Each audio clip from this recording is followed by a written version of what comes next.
Boa tarde, pessoal. Eu acho que eu cumprimentei praticamente cada um individualmente e alguns não, né? Mas a gente, aquela que chegou lá, eu não tinha passado já por ali. Mas todos são muito bem-vindos, não só os nossos colegas, mas os nossos parceiros, secretário Iberê, Evandro, demais colegas da SDR, amigos do INCRA, nosso parceiro também, pessoal da universidade, meu professor, curso de pós-graduação, né, Zé Carlos? Bem-vindo aqui, professora também, todo mundo. Me sinto muito em casa aí. Isso eu não preciso dizer para os nossos colegas, né? Vocês estão em casa. Mas o pessoal que nos visita e que nos honra com a presença, que sintam-se em casa. E a Regina, que está organizando essa jornada, né, Regina? Se empenhou muito para que isso acontecesse. Também a gente cumprimenta a Ivanir, que representa a gerência técnica, né? Tá aí. Não vou fazer conversa comprida, o objetivo aqui, né, gente, é dar início a essa capacitação, por onde a gente pretende que todos os colegas que trabalham com comunidades quilombolas recebam os diferentes módulos, né? Tem uma turma também que está nos assistindo nos escritórios e nos regionais, acompanhando essa primeira atividade. E, em nome da diretoria, do presidente Clair, da diretora Silvana, a gente, além de dar as boas-vindas para vocês, quero dizer para vocês que essa capacitação, além de dar munição para os colegas atuarem com esse público tradicional e diferenciado, tem um componente importante aí, gente, que eu penso que os nossos colegas da Emater, mas também das outras instituições que estão atuando com essas comunidades, têm que ter muita clareza da importância disso. Não só com quilombolas, mas com indígenas, com os pescadores, mas aqui especificamente os quilombolas, porque, em geral, o que tem se observado nos diagnósticos é que esses públicos, em geral, estão em níveis menores de renda e com mais vulnerabilidades, em função das suas circunstâncias, das dificuldades que enfrentam nas suas comunidades, mas se observa também que a ação das políticas públicas, e entre elas a extensão rural, é apenas uma delas, tem proporcionado saltos interessantes de qualidade. O programa PBSM,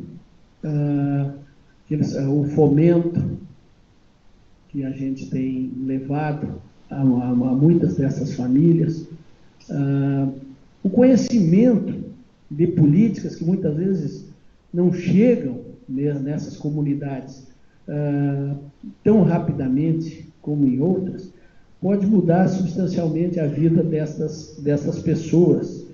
E a gente precisa, juntos, as organizações, ter clareza, ter planejamento e traçar metas para nós. Traçar metas, chegar mesmo nessas famílias e mostrar caminhos que eles possam fazer opções por condições melhores, respeitando a cultura, as tradições, mas mostrando que tem muitas opções e tem muitas comunidades que já avançaram, estão nos mercados institucionais, reduziu drasticamente a mortalidade infantil na reserva do Guarita, né, que foi notícia em Jornal Nacional,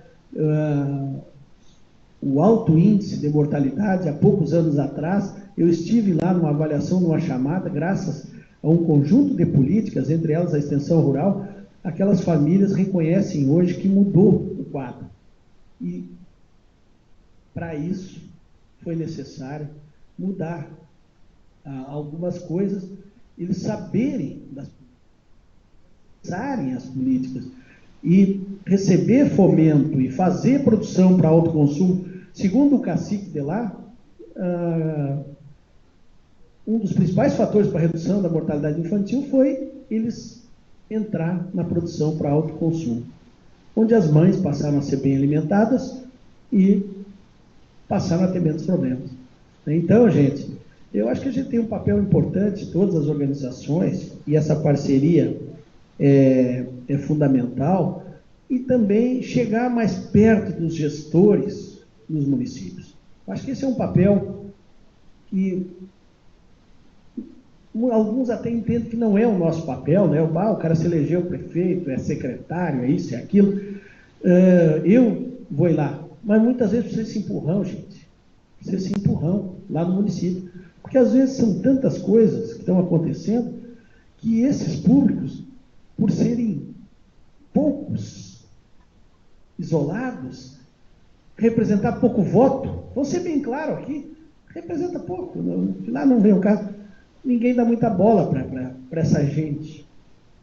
Porque são alguns votos numa comunidade quilombola, numa comunidade indígena, um grupinho de pescador lá num canto, mas a gente pode mostrar que essas pessoas são importantes e que, muitas vezes, as suas vulnerabilidades até puxam para baixo o IDH do município.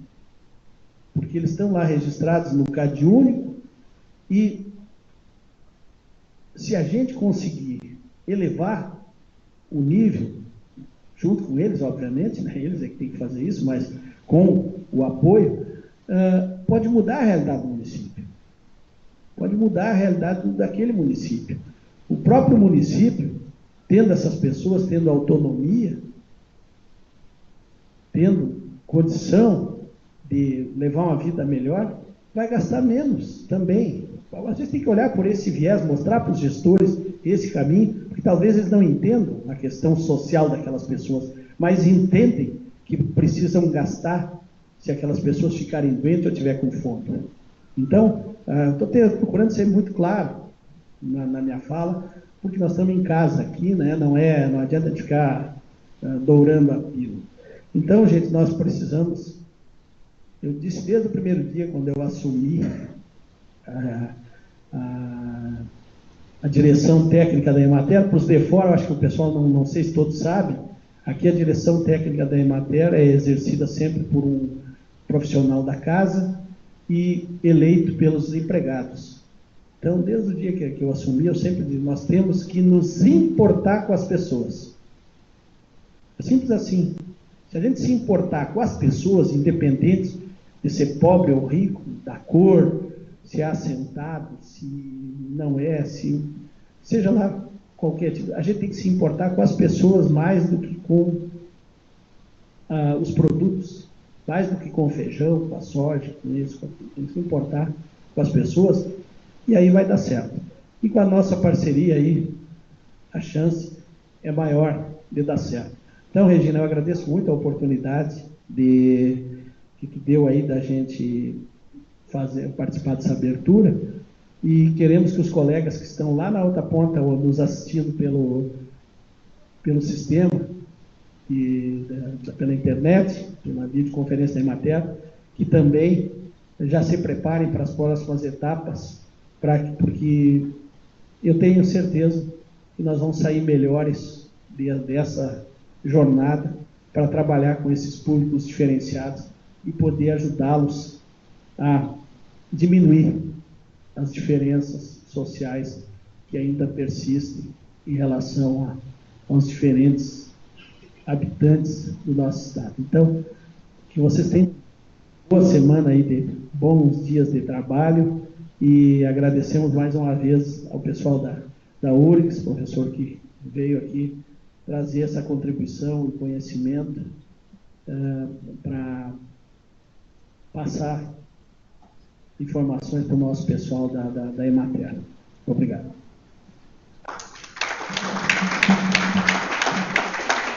Obrigada, diretor. Acho que a aprovação de realizar essa capacitação já demonstra o interesse institucional em qualificar o nosso trabalho, e isso eu quero agradecer à diretoria técnica. Quero falar aos colegas que estão no campo, que aqui estão presentes, colegas do Regional de Porto Alegre, do Regional de Pelotas e do Regional de Caxias, assistindo presencialmente aqui, né? Então, eu passo de imediato a palavra para o secretário adjunto da SDR, Figueiredo.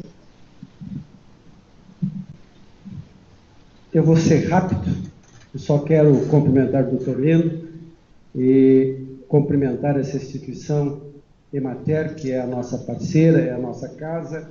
Eu tenho dito que é a casa de todos os pequenos e toda a diversificação desse Estado. Quero cumprimentar a Regina, que coordena esse trabalho, pelo belo trabalho que vem realizando. E, Regina, eu acredito muito na qualificação. Aqui está a Universidade Federal, os professores, eu não tenho dúvida que a academia é que nos tira da condição de indivíduo sem endereço. É a academia que faz isso. Quero cumprimentar o nosso diretor Evandro, o Serginho, lá da secretaria, e cumprimentar a todos vocês. A qualificação é uma questão que eu acho da maior importância, porque você não faz política pública, você não leva a política pública a quem quer que seja, sem que haja uma vontade, primeira, e a segunda, metodologia e ferramentas. Nós temos visto muita política que se perde no caminho, política pública boa, que se perde por essa falta que nós temos, justamente de fazer com que ela chegue a quem realmente precisa. A Emater tem esse expertise. A Emater tem feito, e eu tenho discutido muito e cobrado muito, que eu acho que é uma ferramenta que a gente perdeu-se ao longo da história da Emater, que são os pré-serviços. Você pega um profissional, tira de uma universidade, muitas vezes um profissional que só fez aquilo durante a vida, foi estudar, ele não tem a capacitação de levar a campo uma política pública que ela tem suas formas e suas maneiras de chegar ao público. Sem nós fazermos isso, nós estamos perdendo esta... É a mesma coisa que você chegar numa universidade, primeiro ano de universidade, você já querer dar algumas cadeiras que são lá do quinto semestre, ou do oitavo, do nono. Temos que ter a base. Então, a qualificação, Regina, eu acho que vocês estão de parabéns. Vão ficar aqui um período fazendo isto, porque são políticas públicas que elas muitas vezes não é a disponibilização de recurso. Nós temos que mudar no sistema brasileiro a forma de levarmos educação ao povo. E educação não é o banco escolar. Me desculpe, mas nós vemos tanta gente mal educada que frequenta bancos escolares. A mudança educacional, ela vem da sociedade. Ela vem desta nossa forma de nos comunicar, de respeitarmos as diversidades. E fazer com que as diversidades elas não existam. Cada vez mais nós temos que lutar para que sejamos um mesmo cidadão. Não existe cidadão de primeira, de segunda, de terceira, quarta categoria. Isso eu abomino. Então, e só vamos fazer isso através de uma educação, de uma qualificação. Não tem idade para aprender. Mas se nós não pensarmos que vamos qualificar e colocarmos, aí vem o Estado, ferramentas disponíveis para que isso aconteça, é difícil. Mas eu tenho absoluta certeza que quem está aqui está com esse propósito, que é um propósito de aprender ferramentas que você possa levar as políticas públicas a quem de direito e a quem mais necessita. Muito obrigado, um bom trabalho a vocês. Eu disse que seria breve, porque eu sei que vocês e a Regina e o Serginho vão comandar aqui 2 dias? 2 dias e um dia campo. Então, um bom trabalho a vocês e espero que, ao retornar, que a gente, quando sai de casa, quando um técnico sai lá da sua Muitos Capões, ele vem aqui e ele é perguntado: o que tu vai fazer? E quando tu voltar, tu tem que dizer o que tu fez. Não é assim? Um abraço a todos, um bom trabalho.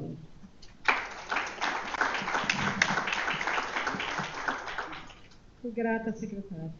Então, eu já, de imediato, passo a palavra para a representante da servidora do INCRA, a Eliana.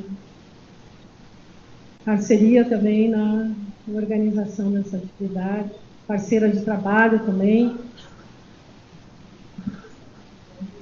Boa tarde a todos e todas. Eu sou Eleandra, eu sou servidora do INCRA, estou aqui junto com meu colega Mari, colega Vanessa, colega Naira, colega Winnie, colega Betânia.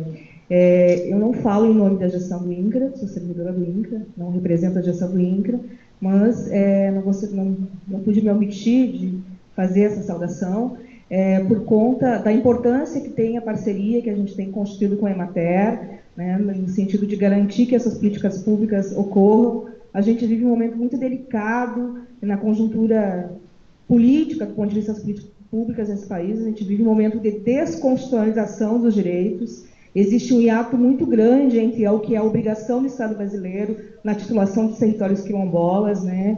E o que de fato tem conseguido avançar nos últimos anos, né? Então, mais do que nunca, do nosso ponto de vista, esse é um momento de resistência, né? E os remanescentes de quilombos têm muito a nos ensinar a respeito do que é o processo de resistência. Então, a gente queria saudar essa iniciativa da Emater, saudar o NEAB, saudar o IACOREC, os servidores da SDR, enfim, e da Emater também, e dizer que, mais do que nunca, é importante que a gente possa reforçar essa parceria para que a política pública possa chegar.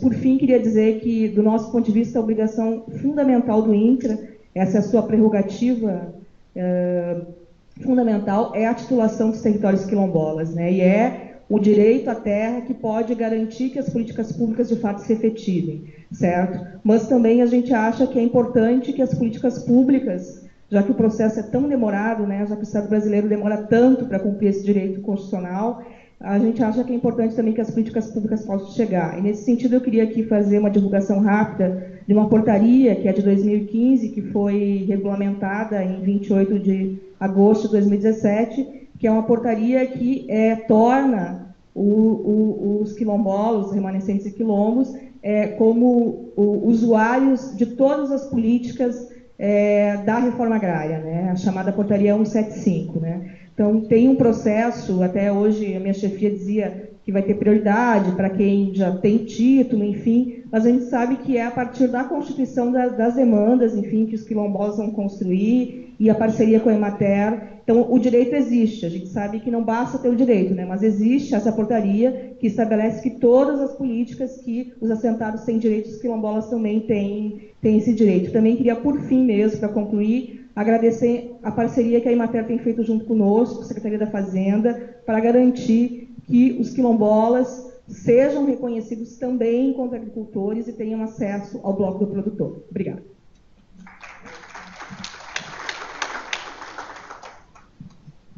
Obrigada, Helena. Eu passo a palavra agora para a professora Rita Camisolan, que aqui vem representar o Núcleo de Estudos Afro-Brasileiros da Universidade Federal do Rio Grande do Sul. Então, uma boa tarde a todos. Vou fazer uma breve saudação aos colegas de outras instituições, né, por essa oportunidade de estar trabalhando junto na proposta desse curso e por ter tido o UNEAB como a porta de entrada para a construção desse primeiro módulo do curso e provavelmente dos outros 2 que acontecerão ano que vem. Então, eu queria ressaltar que cada um de nós, enquanto instituição, a gente tem um saber que as formações nos proporcionam, né?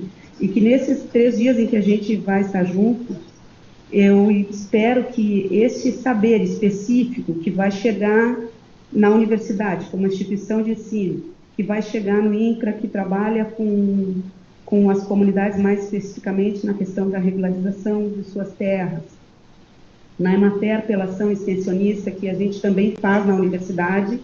Aqui, um parêntese, eu também represento o Departamento de Educação e Desenvolvimento Social da Pró-Reitoria de Extensão, e através desse departamento nós temos, desde o final da década de 90, 2000, essa relação com as comunidades quilombolas, né? Desde a elaboração dos laudos, os primeiros laudos histórico-antropológicos, o professor José Carlos teve participação dos primeiros lá, a Casca, Morro Alto e São Miguel e Rincão dos Martinianos, posteriormente transformados em livro pela própria universidade. E nesse caminhar a gente foi encontrando outros parceiros, ou se tornando parceiros de outros sujeitos, né? Como é o IACOREC, que também fiz parte no início e que tem essa ação política muito intensiva junto às comunidades. Então, como porta de entrada, o NEAB buscou essas outras parcerias, o IACOREC, que está aqui representado por vários companheiros, e que chegamos a essa proposta inicial, essa proposta piloto, com a assessoria da Regina, que foi nos apontando assim, os caminhos que fossem importantes para os técnicos de Emater. Então, o que eu acho é que as nossas ações, elas vão continuar nessas instituições, e que a gente precisa buscar daqui compreender esse sujeito quilombola na sua complexidade, né? Para que essas políticas que vão chegar até ele com as ferramentas que a gente tiver ao nosso dispor, elas chegarão de acordo com a compreensão que a gente tiver desse sujeito, como um sujeito efetivamente de direito daquela política. Então, esse é o meu desejo para esses dias e para os encontros futuros, né? Que a gente possa se colaborar uns com os outros no processo de ensino que vai acontecer aqui, e que as primeiras ações que vão acontecer na tarde de hoje e no dia de amanhã todo, elas sejam provocadoras aos técnicos, os que estão aqui, aos que nos ouvem, né, para poder atuar também como formadores neste espaço. Porque as experiências que vocês trouxerem, as questões que vocês problematizarem aqui, elas vão proporcionar com que o nosso trabalho seja mais eficiente lá na ponta, né? Seja esta ponta os territórios quilombolas, seja essa ponta a própria universidade nas ações de ensino, ou de extensão, ou de pesquisa que a gente desenvolver. E para não me alongar, eu vou então desejar uma boa tarde de trabalho para todos nós, e o restante da programação, quando ela começar, o professor vai detalhar para nós. Muito obrigada. Obrigada, Rita.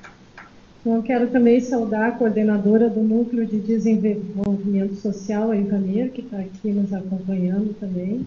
Na Emater, entre as várias coordenações e núcleo, tem um que se dedica especificamente às ações sociais e socioassistenciais da extensão rural, e ela está aqui representando, então, a coordenação desse núcleo.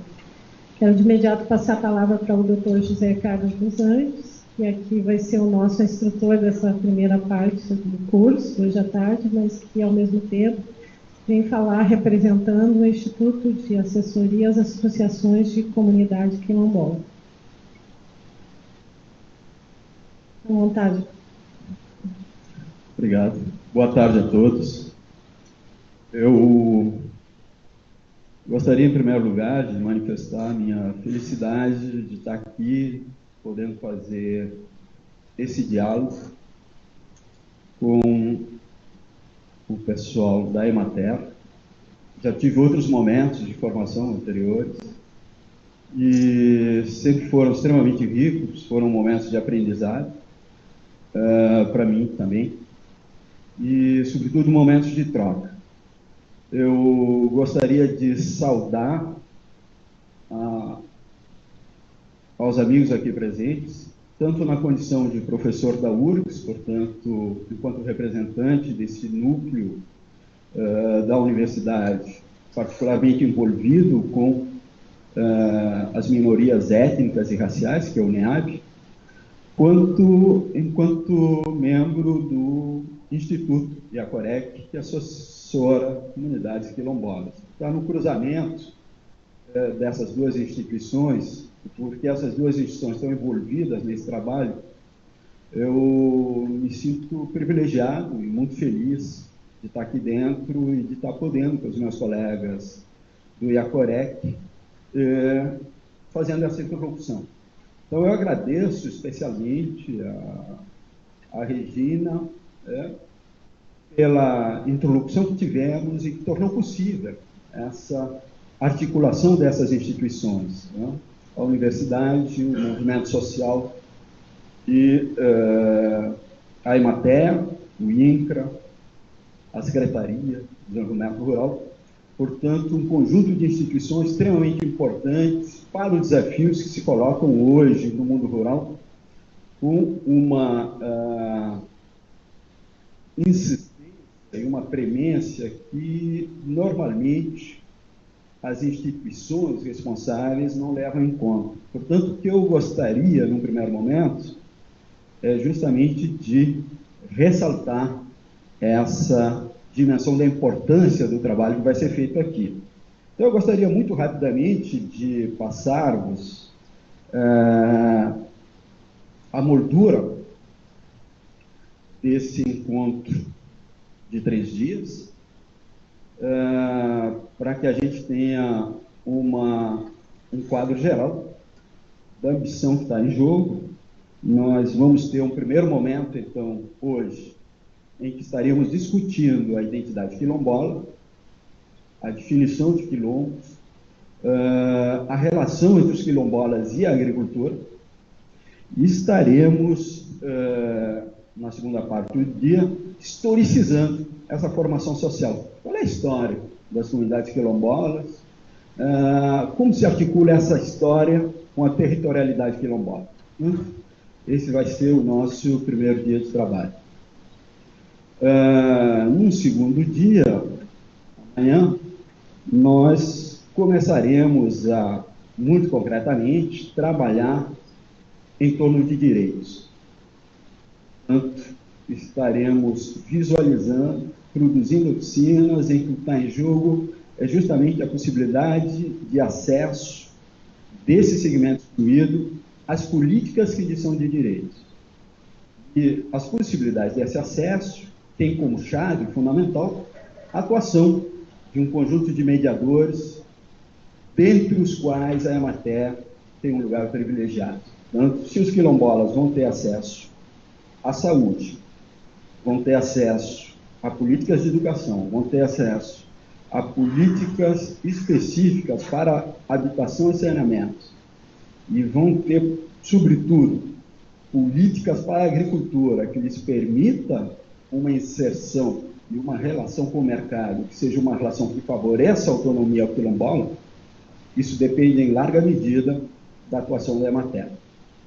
Portanto, nesse sentido, essa formação visa fazer uma troca intensiva que possibilite que a gente aprenda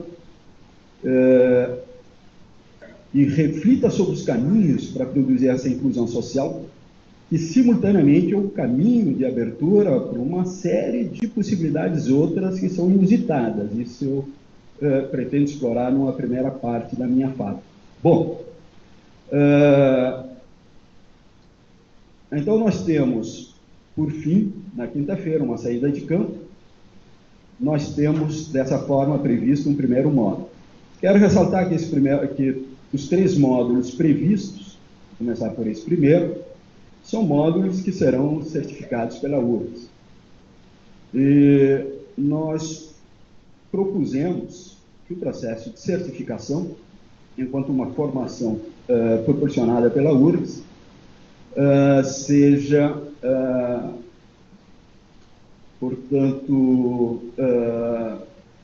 garantida a partir da frequência das pessoas ao curso, da sua participação efetiva nesse curso e da elaboração final de um pequeno trabalho de 2 a 3 páginas, no máximo, em que as pessoas podem refletir a partir do plano de trabalho já elaborado para o próximo ano, o plano socioassistencial, que é elaborado por município, que vocês possam refletir o que de atividades concretas se pode desenvolver em função das reflexões tecidas aqui ao longo desses 2, 3 dias.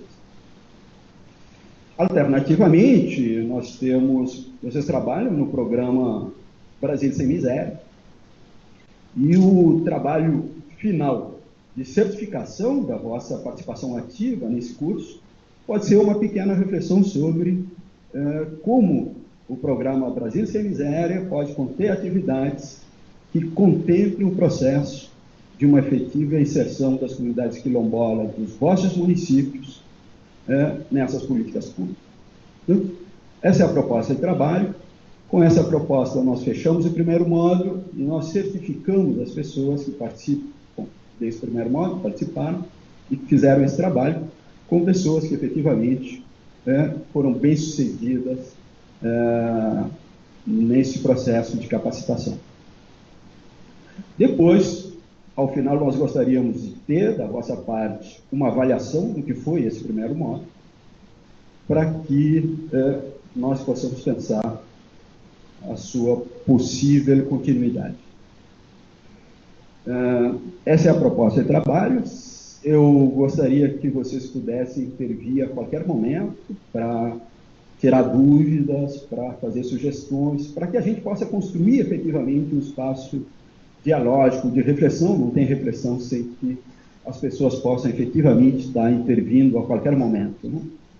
Senão não é uma reflexão coletiva, a gente não cria um espírito coletivo de pensamento. Então, nesse sentido, eu gostaria de, muito rapidamente, concluir essa apresentação do que vai ser os 3 dias de trabalho, nos perguntando sobre dúvidas, questões, se já estão suficientemente esclarecidos sobre o que vai ser esse processo de capacitação. Alguma questão? Dúvida?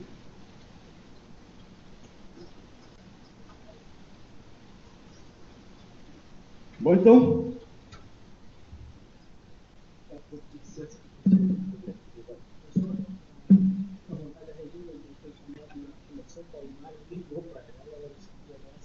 Ok, tá bem. Então, eu passo ao primeiro módulo, justamente o módulo em que, de certa forma, nós vamos estar concentrando em 2 horas, mais ou menos, 1h30, aquilo que vai ser estendido mais reflexivamente ao longo do restante do processo formativo. Então, eu, num primeiro momento, e a Regina, num segundo momento, estaremos nos apresentando a importância do trabalho com as comunidades quilombolas, dentro de quadros de análise que comumente a gente não tem tempo, nem talvez os recursos para estar refletindo mais intensamente, embora isso faça parte do nosso cotidiano. Em alguma medida nós estamos pensando sobre isso, e certamente vocês, enquanto pessoas que estão na ponta da interação com quilombolas, têm ângulos privilegiados para visualizar o que são e a importância das comunidades quilombolas. Nós vamos estar fazendo um esforço para sistematizar e poder incorporar os vossos saberes, as vossas experiências mais práticas e mais imediatas de lidar com esse público. Portanto, num primeiro momento, comigo, o esforço vai ser de pensarmos juntos o que significam as comunidades quilombolas diante do panorama do que é a agricultura neste momento que a gente poderia chamar de modernidade tardia. Eu gostaria, então, de situar justamente a relação entre quilombos e agricultura tradicional. A importância da agricultura tradicional. Num segundo momento, a Regina vai fazer um esforço, então, de sistematizar a definição do que são comunidades quilombolas, da relação entre quilombos e agricultura, historicamente, da relação histórica entre quilombos e agricultura, e vai, portanto, nos sugerir a possibilidade de pensarmos concretamente o que pode ser feito de melhor nessa interface, nessa mediação entre técnicos da Emater e esses sujeitos de direito que são os quilombolas. Eu gostaria, então, num primeiro momento, de convidar-vos a pensarmos o que significa a agricultura tradicional diante dos impasses da agricultura moderna. Portanto, nós tivemos, ao longo do último século, todo um processo em escala global de constituição de uma agricultura convencional, hegemônica, baseada fundamentalmente na Revolução Verde. E essa agricultura baseada na Revolução Verde, ela produziu efeitos extremamente grandiosos, monumentais, em termos de capacidade de produção, sobretudo de alimentos, mas também produziu uma série de efeitos contraproducentes, né? Nós enfrentamos hoje o fato de que vivemos uma agricultura com uma intensa capacidade de envenenamento do meio ambiente, de produção de alimentos que, a cada dia, de forma mais intensa, nós colocamos sob suspeita em que medida aquilo de que nos alimentamos efetivamente é um alimento que beneficia ao ser humano e quanto traz de prejuízo como correlato dessa produção intensiva. Então, eu gostaria de situar basicamente isso. O fato de que a agricultura moderna trouxe a possibilidade de uma produção em escala nunca imaginada antes para a humanidade, mas, ao mesmo tempo, trouxe uma quantidade imensa de riscos. E, diante desses riscos, que eu gostaria que vocês situassem o que significa hoje a agricultura tradicional. Então, o que eu quero levar-vos a pensar, o objetivo desse primeiro momento, módulo, é: não olhem para as comunidades quilombolas como quem olha para um público para o qual se deve ter condescendência, ao qual se deve olhar com uma certa complacência, como se tratasse de uma relação que fosse mais do âmbito da moral do que do âmbito de uma urgência, digamos, sociotécnica. Eu gostaria que a gente articulasse essas dimensões e pensasse que, diante dos impasses da agricultura moderna, nós precisamos prestar uma atenção inusitada para a agricultura tradicional. A gente precisa pensar que algumas das chaves para sairmos dos impasses do processo de envenenamento desse planeta se encontram justamente naquelas comunidades com os quais nós trabalhamos menos intensamente. Portanto, a minha chamada de atenção, no primeiro momento, é: prestemos mais atenção naquilo que comumente, institucionalmente, nós não fomos formados para prestar atenção. Porque as chaves do futuro podem estar justamente nesses espaços e nesses territórios relegados.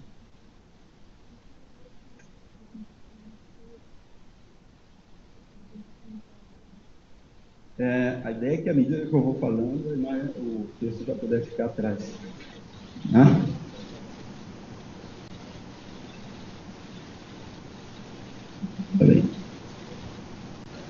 Então, eu gostaria muito rapidamente de só vou sugerir um conjunto de ideias, né? Nós estamos diante de um tipo de agricultura que produziu alimentos e outros bens em grande quantidade, ao custo de quê?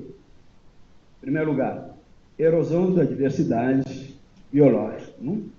Cada vez nos apercebemos que, do ponto de vista da nossa relação com os nossos companheiros de planeta, não humanos, nos tornamos significativamente mais pobres com a Revolução Verde.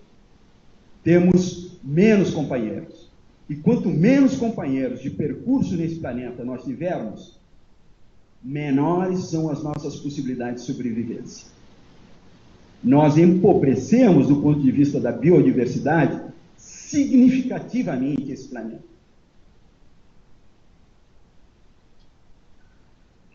Em segundo lugar, portanto, correlacionado com isso, nós empobrecemos significativamente as experiências dos povos do mundo de praticarem uma multiplicidade de formas de agricultura.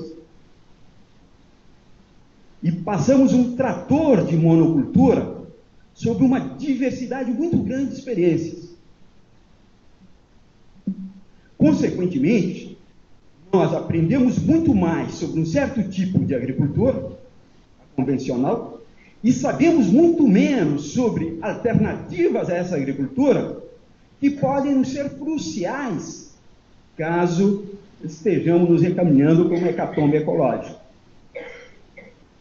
Porque os povos que guardam essas experiências de outros modos de fazer a agricultura estão sucumbindo. Portanto, o que está empobrecendo não é apenas o fato de termos menos espécies e temos menos espécies tanto biológicas quanto espécies vegetais, mas temos também menos pessoas capacitadas para trabalhar para experimentar uma multiplicidade de outras formas de conviver com o planeta e produzir agricultura. Portanto, nós vivemos um processo de destruição das florestas, nomeadamente das florestas tropicais, com o avanço da Revolução Verde, que é justamente um dos pontos-chave do processo de produção, de transformação desse planeta num planeta inabitável. Como podemos retroceder e praticar um tipo de agricultura que possa conviver com um elevado grau de reflorestamento desse planeta? Isso precisa ser aprendido com quem? Quem tem um legado sobre a agricultura em convívio com floresta? Então, justamente essas comunidades com as quais nós não fomos ensinados a trabalhar. São as populações tradicionais.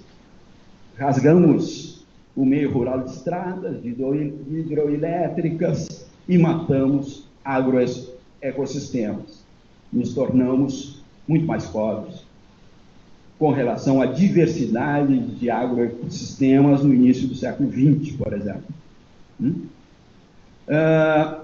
E destruímos formas de sociabilidade, porque, na verdade, sistemas técnicos não existem sem coletivos humanos que são portadores desses sistemas técnicos.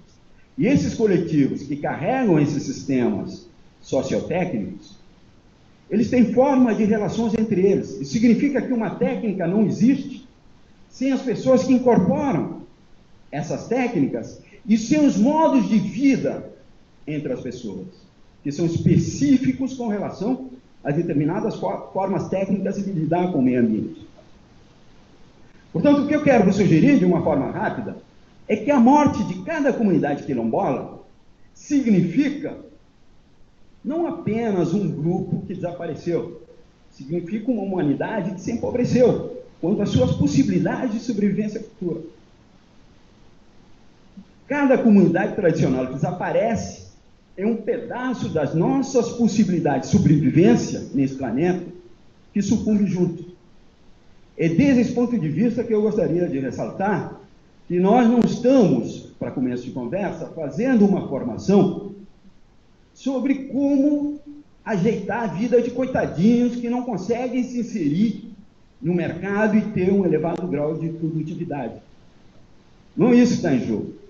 Está em jogo a nossa sobrevivência como espécie. Ela está relacionada à possibilidade de sobrevivência das populações tradicionais de todo esse globo.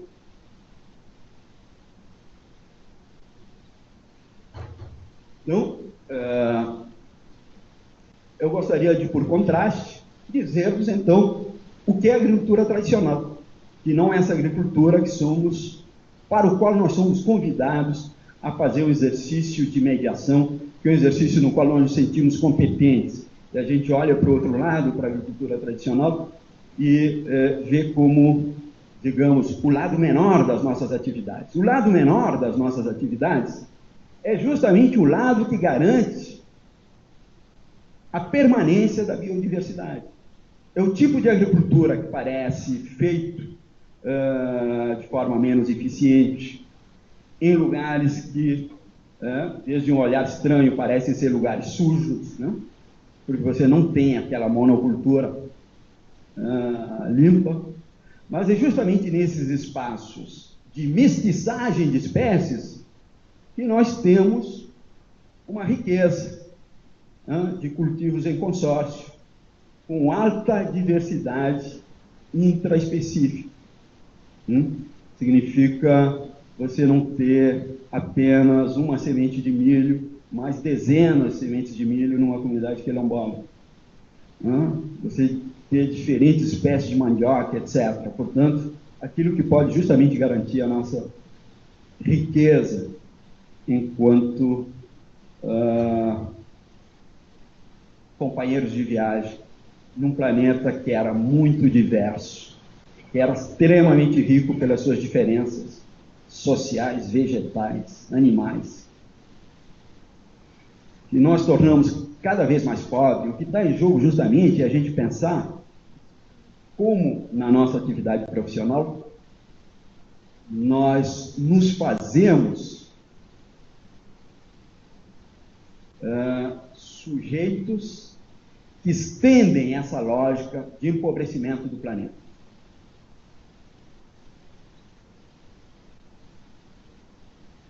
Que é o que também a gente poderia chamar de um modo de colonizar esse mundo, que no limite é uma forma de colonização suicida, que nos leva todos ao colapso. Portanto, o que é a agricultura tradicional diante da agricultura derivada da Revolução Verde? Essa agricultura que tem a capacidade de continuamente se adaptar. Se quilombolas existem ali, apesar do racismo, da escravidão e das formas contínuas de confinamento territorial, se quilombolas continuam existindo, é justamente porque essas formas tradicionais de agricultura têm uma alta capacidade de adaptação. Então, aquilo que a gente comumente vê como debilidade, fraqueza, incapacidade de incorporação de tecnologia, resistência à novidade, talvez seja justamente ali que a gente tenha um potencial para resistir e tornar possível a diversidade. Então, o que está errado não são eles, é o nosso modo de olhar. O que é pobre é o nosso modo de olhar. Nós olhamos de uma forma que empobrece a esse outro, a essa alteridade, porque é demasiadamente diferente daquilo que nós fomos conformados como podendo trabalhar. Portanto, temos um desafio.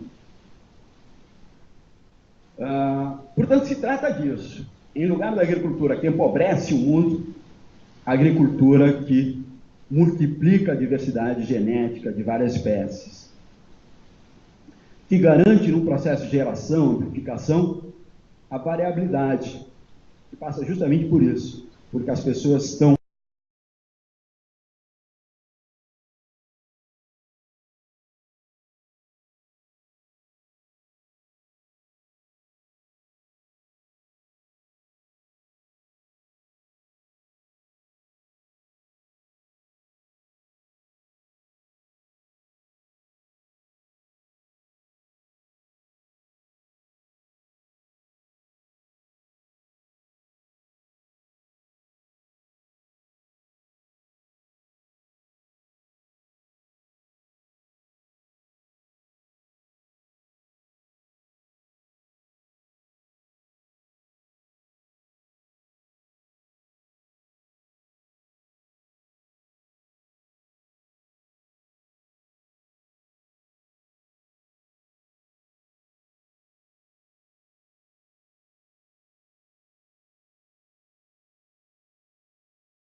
por essas mudanças.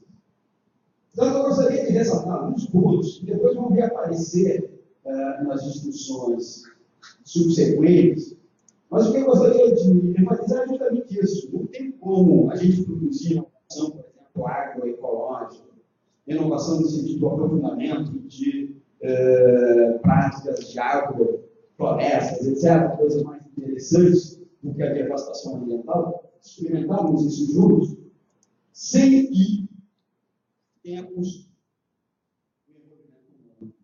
Sem ter o custo da qualidade, da experimentação, que fracassa algumas vezes, que precisa ser retomada, que exige tempo, paciência, uma construção conjunta, um espaço físico diferente e de pessoas diferentes. Portanto, da produção de um processo de mudança conjunto, tanto do quilombola quanto do próprio técnico.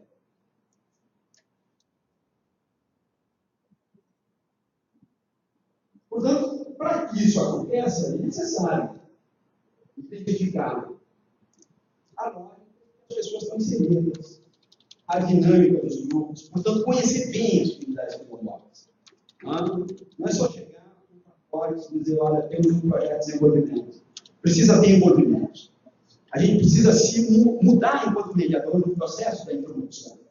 Então, não tem uma introdução com o outro sem mudança do próprio mediador. Bom, eu vou correr para dar espaço para uma fala mais interessante, mais próxima, mas eu gostaria, grosso modo, de dizer isso. Que a gente precisa mapear unidades de introduzir inovação, quero enfatizar isso, unidades que não podem inovação, mas essa inovação precisa ocorrer nos termos e com uma lógica própria dessas comunidades. A gente precisa mapear os espaços técnicos, que não são sempre os espaços oficiais das assembleias. Muita coisa que pode ocorrer diferente acontece, né, em conversas fora dos espaços oficiais. O que está em jogo é basicamente isso. Produzir um equilíbrio entre o saber tradicional das comunidades que a quilombola já tem e os saberes especializados que vocês, enquanto agrônomos, podem trazer. Esse equilíbrio só pode ser gerado, enfatizo, numa relação dialógica que implique simetria, reconhecimento do outro como sabendo, sendo tão sincero, tendo competências morais tão elevadas quanto as nossas de mediadores. É isso que eu gostaria de... por isso que eu gostaria de abrir um espaço para a gente prosseguir conversando hoje e amanhã. Obrigado.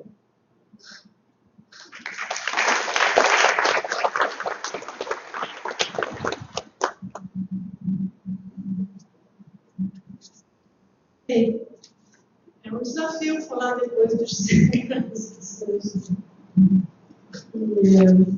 Quero, antes de fazer alguns comentários sobre a nossa experiência como extensionista, né? Quero dar boas-vindas ao professor Bira, que é um parceiro do MEC. A gente junto faz algumas vezes incursões nas comunidades. E foi através do professor Bira que eu conheci esse trabalho relevante, importante que o IAPAREC faz. Então, eu quero ser assim, agradecida pela presença aqui conosco.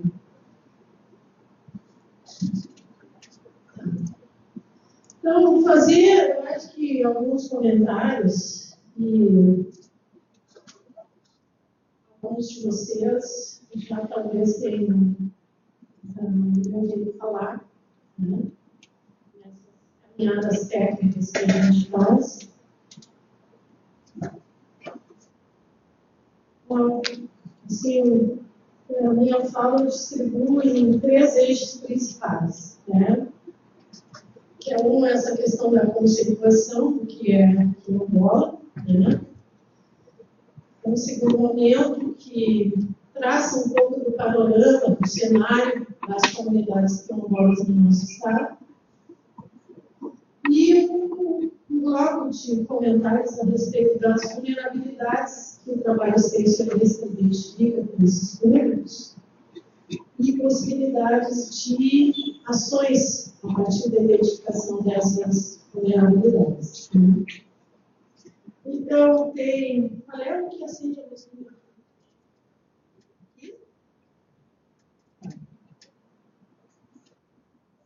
Então, eu acho que o conceito vigente, né, o que a gente mais recorre, mais consulta, é um conceito contido no decreto 4887, que, portanto, regulamenta, consagra os direitos territoriais das comunidades quilombolas, né?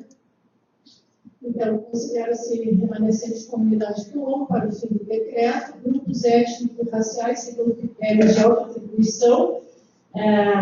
Esse é um quesito que compõe, né, a conceituação, a autoatribuição, né, com trajetória histórica própria, dotadas de relações territoriais específicas, muito bem explorado pelo professor de Carlos, né, com presunção de ancestralidade negra relacionada com a resistência à opressão histórica sofrida. E recorre, então, ao artigo 2º, isso está contido no artigo 2º do decreto. Está colocado também na Carta Magna, na Constituição. Mas eu gosto, assim, então, para efeitos desse decreto, a garantia dos direitos territoriais, esses 3 componentes são importantes, né? A autoatribuição, a autoidentificação, as relações territoriais, que isso é uma coisa assim, que eu acho muito importante, os extensionistas observar essa relação das famílias quilombolas com o território, né? E a questão da resistência contra a opressão. E opressão que não cessou em 1988, né? Hoje ela se ressignifica e está presente em muitas formas. Mas eu gosto de comentar um pouco o conceito e os comentários que também Guilherme Munang, um antropólogo paulista, faz a respeito de o entendimento de comunidade quilombola. Na verdade, é uma exploração, uma pesquisa exploratória que ele fez no Brasil e na África. Ele fez uma equipe muito grande que visitou vários territórios na África. Eles chamam de território para além do que é um país hoje geograficamente entendido. Então, lá eles se encontram nessa pesquisa de exploração, ela traz à luz um grande movimento que se constituiu na África, que hoje podemos dizer que é o território banto, não é território nação banto, né? E que se criou uma forma de resistência ao regime escravo na África, para resistir à escravidão e ao tráfico negreiro. Então, eles superaram as diferenças entre as nações que existiam e que guerreavam entre si, e criaram um ambiente onde treinariam guerreiros para enfrentar a palavra quilombo, ela traz contigo no seu sentido isso, que é exército de elite. Eles eram treinados ao limite da vida, e alguns deles vinham nos navios para enfrentar a escravidão nos países, então, no Brasil e outros países da América, né? E muitos chegavam aqui para resistir mesmo, né? Eles eram treinados para isso. Não por acaso, as inúmeras formas de resistência que a história oficial não conta, e que hoje nós chamamos de quilombo, mas no decorrer da nossa história tiveram vários outros nomes, né? Mucambos, quimbundos, uma série de outras denominações. E o Munang fala muito bem, ele, ao contar essa história, ele diz que na África eles tinham 2 princípios fundamentais para fazer essa resistência. Um era guerrear. Eles se organizavam como exército para enfrentar a escravidão lá. e outro era desenvolver uma agricultura capaz de sustentá-los durante esse tempo que sabiam que iam ter que viver em fuga, né? E mais tarde, Gomes, quando escreve a história dos quilombos no Brasil, e outros autores também, tem um núcleo de estudo da Universidade de Santa Catarina que traz dados muito interessantes a respeito disso, né? Eles mostram que era uma agricultura complexa, que não era uma agricultura entendida como primitiva, né? Que pensava inclusive na carga, né, alimentar para sustentar essas pessoas que iam viver em segurança, e tinha uma lógica de organização nessas comunidades. Palmares, por exemplo, foi o mais conhecido, quilombo. Ele sobreviveu por mais de 200 anos, e ele passa a ser combatido quando ele começa a causar ameaças importantes para o poder instituído. Mas eles tinham uma série de pontos de resistência. Era quase um mapa traçado na Serra da Barriga lá, né? Então, tinham várias roças que permitiam eles ter um corredor de fuga e ter sustento durante vários dias de fuga. E, além das roças, eles já tinham instalado produção de instrumentos, metalurgia. Esse livro, Gomes, fala, inclusive, o seguinte, que, por algum tempo, as quitandas locais, né, sobreviviam com alimentos produzidos pelos quilombos. Era um acordo não revelado, onde os quilombolas, durante a noite, forneciam alimentos de mesa, né, porque as cidades que estavam crescendo tinham um problema sério de abastecimento, e havia esse acordo não revelado. Então, de noite, eles trocavam os alimentos que eles produziam e as ferramentas que eles produziam, faziam trocas com as quitandas. E aí tem dados que registram, isso é um dos motivos de ataque, né, do Exército, quando eles descobriam que esse comércio, que essas trocas entre os comerciantes, né, e os quilombolas começavam a ficar muito fortes e atrapalhar as formas de segurança. Eu faço questão de trazer esse dado porque a gente não encontra isso na literatura oficial, que a gente estuda no ensino formal, e também trago isso para nós extensionistas pensar nessas pessoas como agricultores e agricultoras. Acho que cada vez que a gente pensa ver uma pessoa negra nesse país, a gente tem que pensar que está olhando um herdeiro de toda a agricultura que se produziu nesse país. A abolição foi em maio de 1988. Nesse período, o Brasil já era um dos maiores produtores de alimento do planeta. Um grande produtor de alimento. E boa parte dessa força agrícola que o nosso país tinha se deu pela presença africana no nosso país. E poucas vezes eu ouvi de colegas dizer, mas eles não são agricultores. Ou inferir, né? Que, quem sabe, eles não têm aptidão para trabalhar na agricultura. Nós temos que mostrar conta que a gente vive num estado que se considera a Europa brasileira. E isso torna difícil a vida para as pessoas de origem negra, né? Então, quando a gente acha que vive na Europa brasileira e que toda a agricultura gaúcha veio da Itália e da Alemanha, a gente está se enganando. O Rio Grande do Sul entra com o mapa do Brasil muito mais tarde.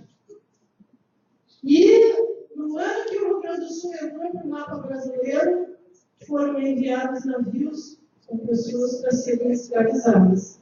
Então, a gente tem que lembrar que a primeira economia que se moveu nesse estado, ela foi uma economia assentada na força de trabalho de origem africana, que foi para charqueadas. As pessoas de origem africana, elas chegaram muito antes no nosso estado. Então, esse é um comentário que eu estava querendo fazer. O pouco a presença, a espacialização das comunidades quilombolas no nosso estado. Atualmente nós temos 127 comunidades certificadas, presentes em 69 municípios do estado do Rio Grande do Sul. Né? Mas está em processo de certificação e esse número pode chegar a 182 comunidades em 92 municípios do estado. E, considerando os processos que já estão abertos solicitando a certificação. Então, aqui a espacialização, a presença, e aqui a densidade. Então, a gente pode ver que a concentração maior das comunidades quilombolas no nosso estado está na metade sul, a metade de onde a economia da charqueada foi mais presente. Né? Então, confirmar a tese, mais ou menos. Né? Mas também quero comentar aqui que em várias regiões do estado, por exemplo, na Serra Gaúcha, que veja, ali, a gente vê a presença de comunidades negras que podem vir a ser certificadas. Vi o caso do município que a comunidade se manifestou solicitando a certificação e houve uma pressão muito grande da comunidade no sentido de constrangi-la para que ela não solicitasse a certificação, como se a presença de uma comunidade quilombola constrangisse ou ameaçasse o direito das outras pessoas. Então, atualmente no Brasil tem 2.849 comunidades quilombolas e as 127 que tem no estado pode chegar a 5.000 famílias. Isso é uma estimativa. Só uma estimativa. Eu procurei o IBGE para conversar, porque eu mexi, fiz todas as formas de filtro no sistema dele e não consegui ver o número de pessoas auto-identificadas aqui no censo. Já pedi assistência, eles dão uma assistência assim, à distância para a gente, e a moça disse, não vai conseguir mesmo, porque não tem. Eu disse, como não tem? Tem indígena, né? Não tem quilombola, por quê? Aí ela me contou, eu estive numa reunião, então, no departamento que trabalha com povos tradicionais, e ela disse que foi uma decisão institucional, que teve um grande debate antes do censo de 2010, se ia fazer a pergunta, né, a auto-identificação quilombola, e a disputa relacionada à questão do território, o conceito de território, eles não aprovaram para fazer o recenseamento quilombola. Então, indígenas são recenseados porque eles usam o conceito de reserva indígena, né? Mas o conceito de território não é um conceito legal ainda, então eles não recensiam comunidades quilombolas, famílias quilombolas. Isso eu acho um problema, porque quando a gente pensa e busca informação, cotação e onde estão, para a política pública isso é fundamental, a gente não tem essa informação. Né? E 96 comunidades quilombolas entraram com pedido no INCRA. Não sei se vocês têm informação. 103 agora, então essa minha tabela já está desatualizada. E aquele dado ali ainda é o mesmo, 4 tituladas até a garantia. Então, as outras ainda estão em processo de titulação. Mas um número importante de comunidades já recebeu o decreto de interesse social. Quantas, Helena, tem? Aquele que permite aplicar políticas públicas.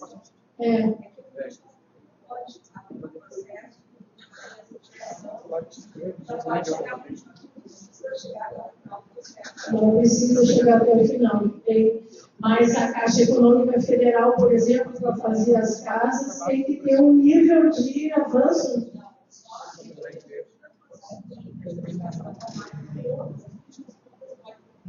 Então, todas essas 96 comunidades têm direito a acessar as diferentes políticas públicas de interesse dos quilombolas. Né? 103 agora, né?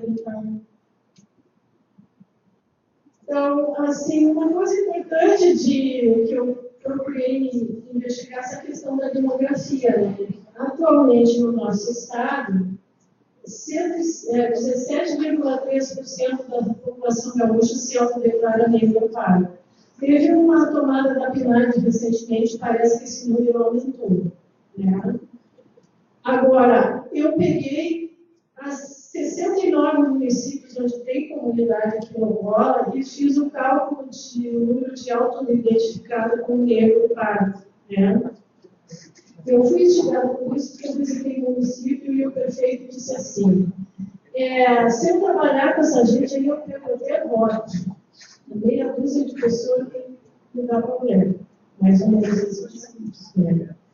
Eu acho que o conhecimento nos empodera e eu fui pesquisar o percentual de população negra parda daquele município. Me chamou a atenção que o percentual do município está acima dos 17% do estado. E aí fiz nas 69 municípios. Todos os 69 estão acima desses 17%. Né? O município de Pelotas, por exemplo, tem 3 comunidades quilombolas, ele está em 27% do índice de auto-identificação negro-pardo. Né? Porto Alegre é 21%, e assim por diante. Para que isso importa? Importa sim, para saber qual é a presença, né, da população negra do nosso estado.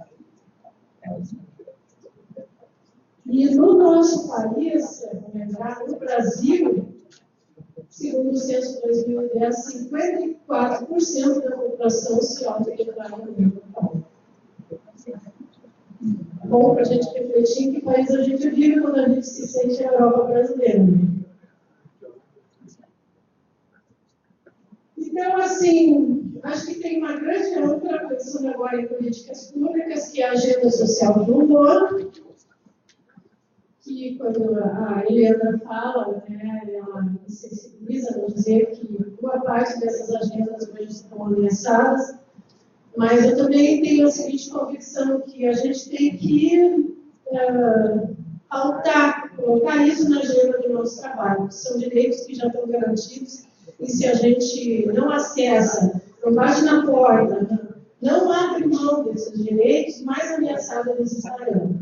Então, eu tenho, assim, uma expectativa importante desse curso, que a gente comece, mais do que já está fazendo, que a gente já está fazendo, dominar as políticas públicas que existem para as comunidades quilombolas, né, conhecer quem são os gestores, os agentes, os critérios, os instrumentos, os ritos, e torná-las disponíveis para que as comunidades, se assim o decidirem, acessarem.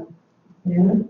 Elas têm 3 eixos principais, então, que é o acesso à terra, cujo órgão principal é o INCRA, a infraestrutura e qualidade de vida, inclusão produtiva e desenvolvimento local, direitos e cidadania. E para cada uma dessas políticas, a extensão rural pode colaborar. Eu tenho, assim, procurado passar para todos os escritórios, à medida que eu vou acessando as informações e publicação.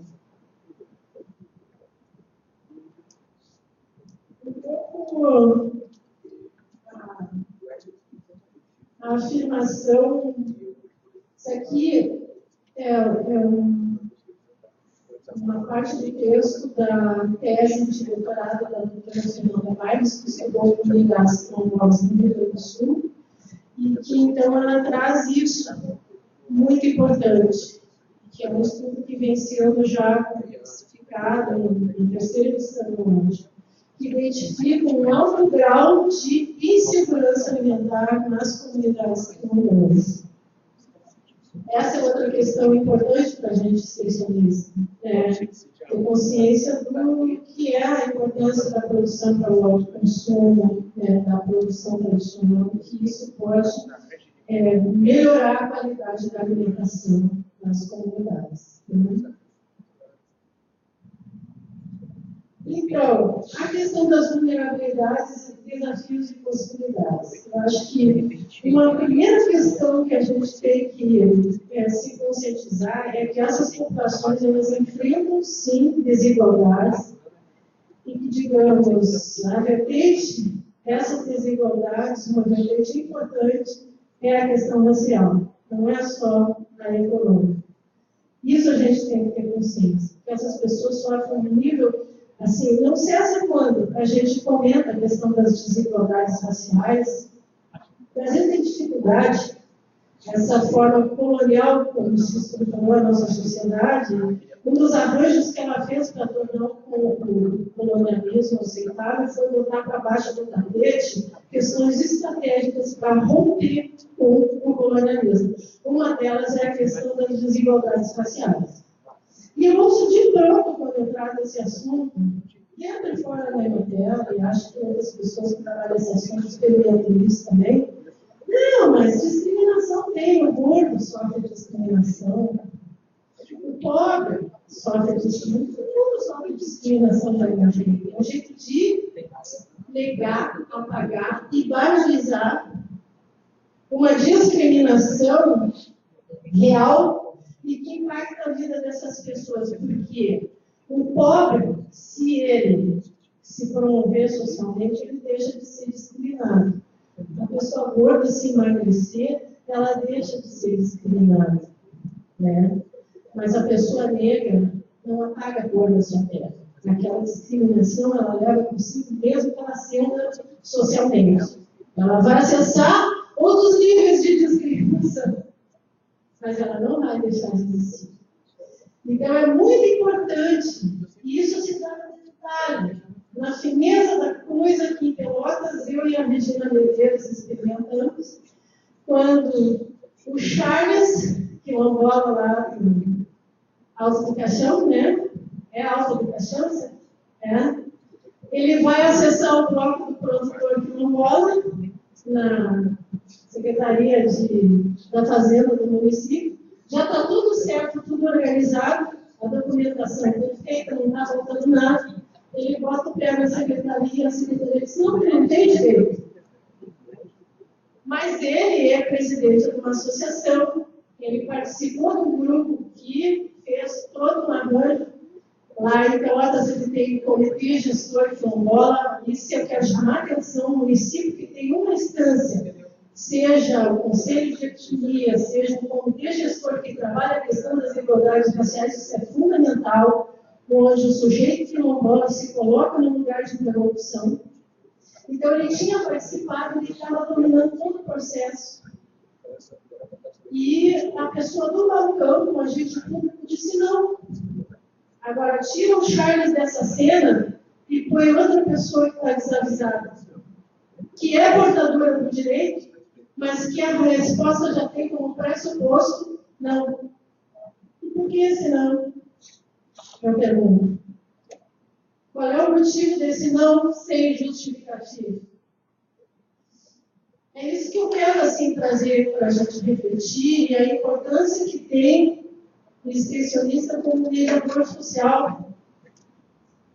Do jeito que o professor José Carlos fala, uma mediação desvalorizada, que nos provoca a sentar com o gestor público e o extensionista, ele transita em vários serviços públicos no município, né? Que ele possa fazer esse tipo de interlocução, tanto com a comunidade quanto com o ambiente do gestor público. Trabalhando, dirimindo essas desigualdades que são aquelas que fazem o não causal. Não é a causa do não. Você tem todo o documento, está tudo aqui, não está faltando nada, né?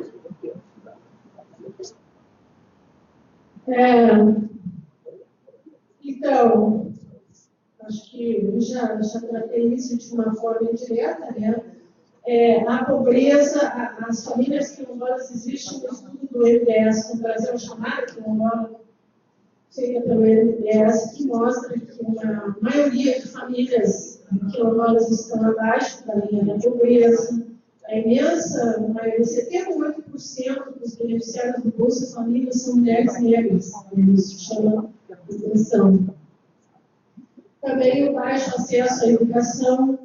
E eu quero comentar dialogando com as políticas públicas de acesso para as comunidades quilombolas. Existe, por exemplo, o Programa de Educação Quilombola, que permite que a escola, que a Secretaria de Educação, planeje a educação dos quilombolas. Eu passei para vocês essa semana, está aberto nesse momento a plataforma do Ministério da Educação para inscrever escolas quilombolas. Isso permite não só construir escolas para quilombolas em comunidades quilombolas, como também permite que as escolas que existem, onde as crianças quilombolas estudam, possa se equipar para amparar, para atender à educação quilombola. Possam, inclusive, contratar membros da comunidade com formação evidente para trabalhar a questão da educação quilombola.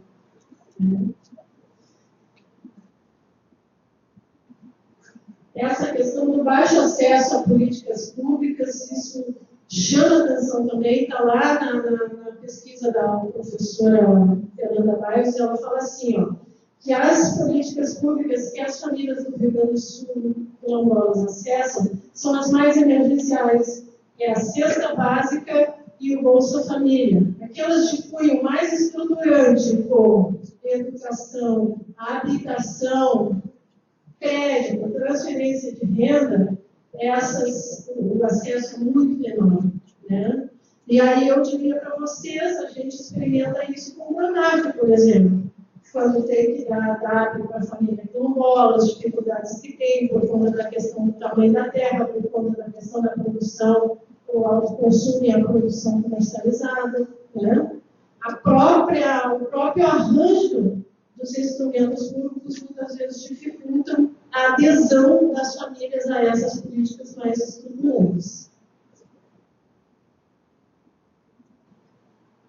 Aqui eu trago para vocês alguns trabalhos, né, que vêm sendo feitos com as comunidades quilombolas, das ações extensionistas. Então, atualmente, esse ano de 2017, nós estamos com 1.151 famílias sendo atendidas pelos planos socioassistenciais, que é uma parceria com as secretarias municipais de assistência social e a EPTEC, que desenvolve então, um plano socioassistencial, atendendo algumas famílias com ações de diferentes âmbitos, né?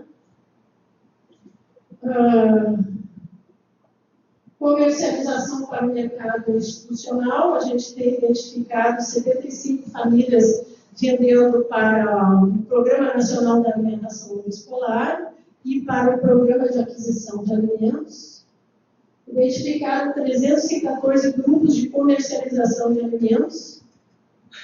2 agroindústrias quilombolas no Estado, financiadas pelo FIAPER, que é o Fundo Estadual de Apoio ao Pequeno Empreendimento Rural. Iniciativa de 2 cooperativas, que ainda não estão formalizadas, né? Tem 51 famílias quilombolas comercializando em feiras. Em 26 municípios, 722 famílias acessaram o programa Semente Banrisul, mas agora, nesse momento, estão chegando também sementes da CONAC, que vão atender quase 2.000 famílias quilombolas. Isso, Sérgio? O apoio que a gente presta na certificação de comunidades quilombolas que ainda estão em processo.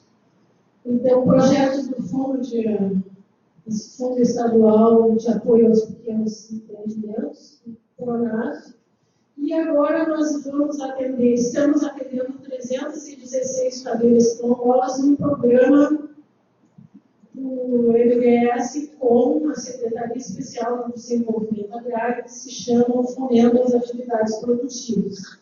Então, para o pessoal da UNI saber, é um programa que envolve assistência técnica, a família que adere, e ela recebe um fomento de R$ 2.400 para realizar um projeto produtivo.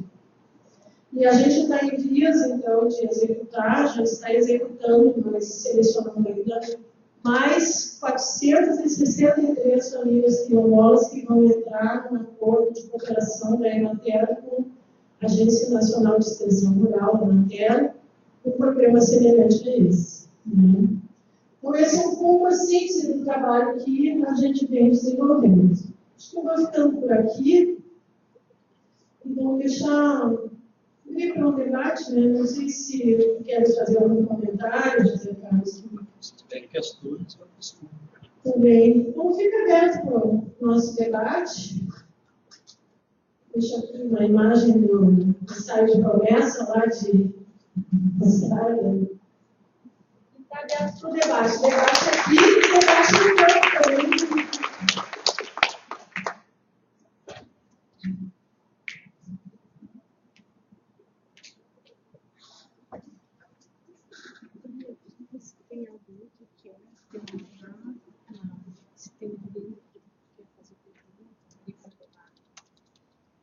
Quando o silêncio é muito, a gente se preocupa, né?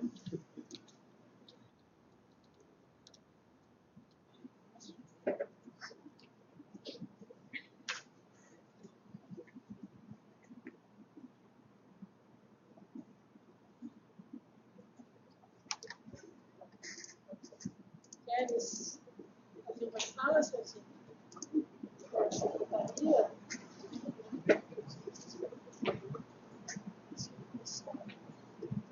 Então, colegas, algum depoimento, uma reflexão a respeito das falas?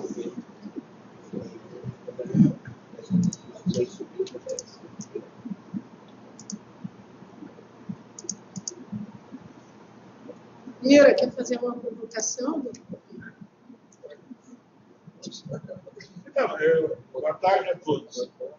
É que, na realidade...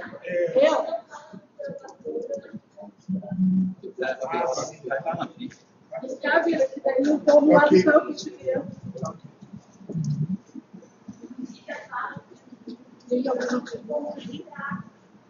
Eu só tenho que fazer uma Carlos Humberto, gostaria de parabenizar o professor José Carlos pela bela fala.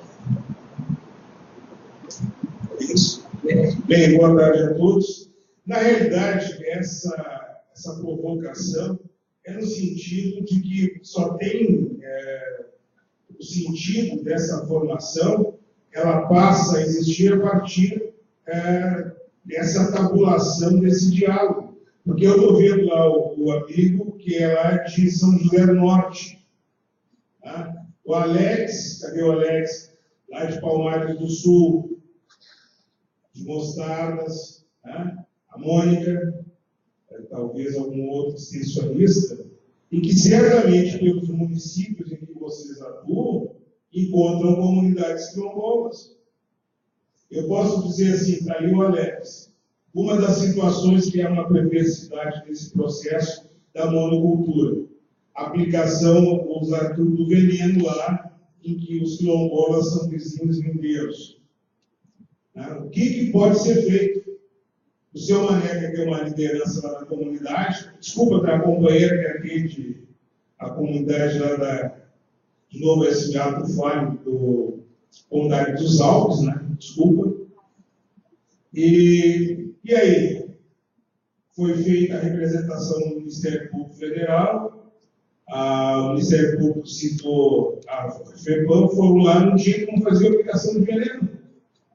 E aí, qual o papel da Emater nesse tipo de situação? Sabendo que as pessoas estão comendo veneno, sabemos dos limites da ação, né, que os organismos têm, né, e muitas vezes as resistências que os extensionistas têm nas relações de poder nos municípios, né, os interesses políticos. Então, só tem sentido porque cada um de vocês tem histórias das comunidades, está lá a Regina.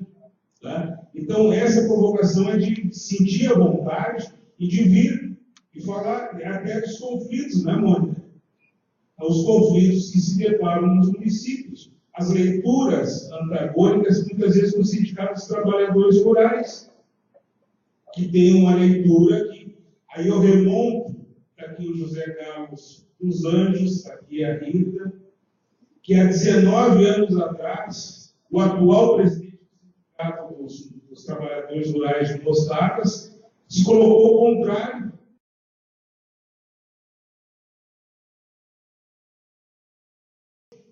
E que se apropria, muitas vezes, das relações para fazer as suas ações a partir de construir conforme os seus interesses, e ainda disputando, né, a questão do grau de importância de uma extensão que é a Emater.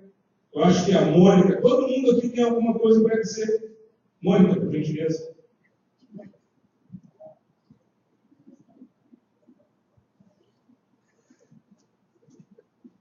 Boa tarde. Não teria muitas coisas para dizer, mas agora não tantas. Eu gostaria só para contribuir na discussão, né, para não ficarmos todos quietos, dizer que com relação a um programa muito recente que a gente está executando agora, que é a distribuição das sementes, né, PAA.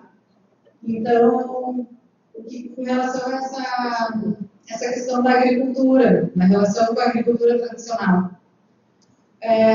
O que eu compartilho com vocês, que eu acho um desafio muito maior do que lidar com um guardião de sementes, um ancião, portador de conhecimentos enormes e largos sobre a biodiversidade local, formas de manejo, enfim. O que eu acho mais desafiador não é exatamente trabalhar com aquele agricultor familiar, com as famílias que já estão convencidas da importância da agricultura tradicional, ou que já praticam, que diferenciam uma produção para comercialização, onde eventualmente, por menores que sejam a utilização de insumos de agrotóxicos, por exemplo, no mínimo um mata-mata, como eles chamam no espaço, né, essas coisas herbicidas.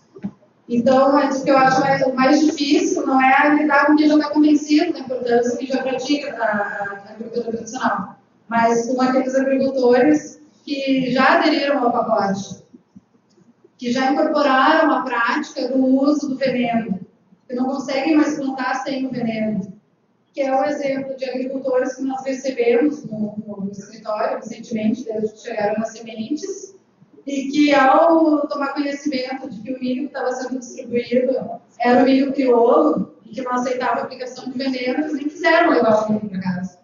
Não aceitaram. Então, eu acho importante, acho que uma das nossas principais metas tem que ser justamente o incentivo, um trabalho de dar o suporte que a gente tem, né, técnico, de mediador, para a reprodução da agricultura tradicional, mas também como a gente vai virar a chave, né, sugerir que esses agricultores que já trabalham com a agricultura tradicional para o autoconsumo, mas também plantam, no caso, né, uma cebola, com agrotóxicos, um arroz, e nas cebolas não conseguem plantar sem agrotóxicos, alguns sim, ainda, mas mesmo que eles tenham muito mais trabalho capinando para produzir uma cebola sem agrotóxicos, pelo isolamento dessas comunidades, eles também, isolamento que não é só geográfico, eles também não têm acesso aos mecanismos de certificação do produto orgânico. Então, o direito do agricultor de receber 30% a mais da média do mercado institucional para a comercialização da sua cebola, por exemplo, que é orgânico, feijão orgânico, não, eles vendem pelo mesmo preço. Ainda que eles tenham muito mais trabalho para isso e um conhecimento de muito maior valor. E por que eu acho isso tudo muito difícil? Justamente pela necessidade de que a gente não chegue com a verdade. Porque eu acho super constrangedor um papel que muitas vezes a gente é colocado a atuar, né, a se colocar, que é de converter, né, converter, mudar de opinião. Então, é importante, né, como é que eu vou dizer, né, reforçar essa necessidade de lidar com a diferença cultural, Mas acontece que o que é muito difícil quando tu vai lidar com o quilombola, com as comunidades, com as famílias, e aí a gente quer resgatar a prática agroecológica que já é inerente ao conhecimento da agricultura tradicional, aos saberes tradicionais sobre agricultura. É o que eu digo, o pessoal pergunta, eles são produtores orgânicos, eles produzem em base ecológica. Tradicionalmente, eles produzem em base ecológica. A agricultura tradicional é. Como é que a gente vai resgatar, vai voltar para trás? Eu vou ter que viver como meu avô? Progredir. Então, é desassociar a importância da agricultura de base ecológica fundada nos conhecimentos locais, tradicionais, sobre a agrobiodiversidade, mas desassociar isso de uma noção de retrocesso. E o que eu acho muito difícil no meu desempenho prático, cotidiano mesmo, é trazer a ideia de defender a agricultura ecológica ou tradicional sem estar numa posição de doutrinamento. Não, tu tem que voltar na agricultura do avô, tem que plantar como antes. Não, como mostrar isso, como trabalhar isso? É outra temporalidade, é outro tempo, tudo tem que ser a longo prazo, devagar. Então, enfim, só para começar. Tá, obrigada. Ira, dá licença um pouquinho. Eu só quero aproveitar assim, essa troca de fala para agradecer aos colegas do campo que estiveram presentes na sala da webconferência, a presença deles, né, que conforme nós tínhamos já combinado, ficaria aberta até às 16 horas, né. Os colegas que quiserem até podem continuar assistindo, né, mas o combinado é que essa primeira hora e meia seria aberta online e os participantes e convocados teriam que assistir. Né? Então, está encerrando, estamos às 16 horas. Para nós, o presencial continua. Né? E depois, então, da fala do Ira, acho que tem outra fala também, nós vamos fazer um intervalo, então, rapidinho, para um intervalo de 10 minutos. Ira?